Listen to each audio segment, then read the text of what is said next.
Megastar Chiranjeevi నటించిన gang leader సినిమాలోని ఓ signature pose ని తన చిన్నతనంలో ఇమిటేట్ చేసిన ఫోటోని mega family hero Varun Tej post చేశాడు. అంతేకాదండి, నా చిన్నప్పుడు గ్యాంగ్ లీడర్ లో మెగాస్టార్ ని ఇమిటేట్ చేయడానికి ట్రై చేశా అంటూ ఓ కామెంట్ కూడా పెట్టాడు. బుల్లి ఏజ్ లో మెగా వారసుడు మెగాస్టార్ ని ఇమిటేట్ చేసే ఫోటో ఫ్యాన్స్ ని విపరీతంగా థ్రిల్ చేసింది. అభిమానుల్లోనే కాదు, సెలబ్రిటీల్లో కూడా ఈ ఫోటో హాట్ టాపిక్ అయింది.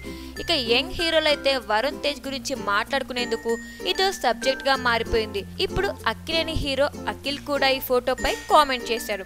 అదే సమయంలో మెగా హీరోని ఆట పట్టించేందుకు ట్రై కూడా చేశాడు. నాకు తెలుసు నువ్వెప్పుడు అన్ని డ్రామాటిక్ గానే చేస్తావులే అంటూ వరుణ్ తేజ్ పై చెలాకి కామెంట్ వేశాడు అక్కినేని అఖిల్. దీనికి వరుణ్ తేజ్ కూడా ఏం తగ్గలేదు, తన పోస్ట్ కి తగ్గ రేంజ్ లో రిప్లై పెట్టాడు. అందుకే ఇప్పుడు నా ప్రొఫెషన్ ఇదే అంటూ రిప్లై ఇస్తూ తన యాక్టర్ గా మారడానికి మెగాస్టార్ ఇన్స్పిరేషన్ అని ఇండైరెక్ట్ గా చెప్పేశాడు వరుణ్ తేజ్. మొత్తానికి ఇద్దరు కుర్ర హీరోల సరదా ట్వీట్ ఆట అభిమానులకు వినోదాన్ని పంచింది.